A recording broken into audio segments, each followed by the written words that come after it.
गोंदिया विगत 5 दिनों से पतंग मैदान पर संपन्न पुलिस क्रीड़ा स्पर्धा में नागपुर, गोंदिया, वर्धा, भंडारा, चंद्रपुर, गढ़चिरौली इन जिलों की टीमों ने हिस्सा लेकर आज अंतिम फाइनल में सैकड़ों खिलाड़ियों को मेडल देकर सम्मानित किया।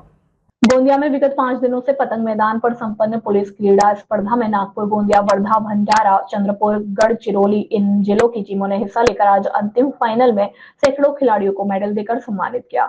इस अवसर पर पुलिस महानिरीक्षक डॉक्टर दिलीप पाटिल भुजबल, उप महानिरीक्षक अंकित गोयल, जिला पुलिस अधीक्षक गौरव भामरे तथा सभी जिले के पुलिस अधीक्षक तथा उप अधीक्षक आदि प्रमुखता से उपस्थित थे।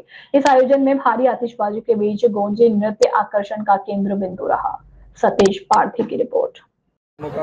हा बंदोबस्त संपन्न झाल्यानंतर त्यांनी या कालावधीमध्ये अत्यंत चांगली कामगिरी या ठिकाणी दाखवलेली आहे, चांगली प्रदर्शित केलेली आहे। विशेष कौतुक गोंदिया जिल्ह्याचं आहे। गोंदिया जिल्ह्याला यजमानपद भूषवलेलं आहे आणि त्यांनी सुद्धा अत्यंत व्यावसायिक पद्धतीने या सगळ्या क्रीडा स्पर्धेचं आयोजन केलेलं आहे, ज्याला आपण दैदिप्यमान म्हणूयात, भव्यदिव्य म्हणूयात अशा पद्धतीचं नियोजन झालेलं आहे। मी पोलीस अधीक्षक गोंदिया त्यांची संपूर्ण टीम यांचे मनापासून अभिनंदन करतो आणि तुम्ही सर्व पत्रकार बांधव यांची सुद्धा चांगली साथ, समर्थ साथ मिळालेली आहे आणि याचं वार्तांकन असेल, त्याबद्दलच्या बातम्या असतील, व्हिडिओ क्लिपिंग असेल, आम्हाला त्या ग्रुपद्वारे आणि तुमच्या वार्तांकनाद्वारे आम्हाला माहिती मिळत होती।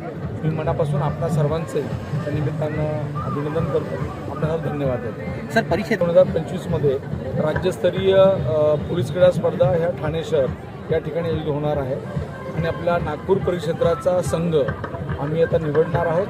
त्यांना एक उच्च दर्जाचं प्रात्यक्षिक प्रशिक्षण आणि सराव शिबिर 1-1.5 महिन्याचं आम्ही आयोजित करणार आहोत आणि राज्यस्तरावर सुद्धा या निमित्तानं चांगली कामगिरी, चांगलं प्रदर्शन राहील याबद्दल मला खात्री आहे आणि विशेषतः राज्यस्तरावर आणि ऑल इंडिया लेवलवर, राष्ट्रीय स्तरावर आपले बरेचसे खेळाडू आजही चांगली तयारी करतायत, त्याची प्रॅक्टिस करतायत, सराव करतायत। त्यांनाही आम्ही प्रोत्साहन देणार आहोत, त्यांनाही उत्तेजन देणार आहोत, जेणेकरून आपल्या राज्याची कामगिरी राष्ट्रीय स्तरावर सुद्धा अत्यंत अग्रक्रमाने पुढे राहील याबद्दल आम्ही प्रयत्नशील आहोत। त्यात नक्की यश मिळेल याबद्दल खात्री आहे। थँक्यू।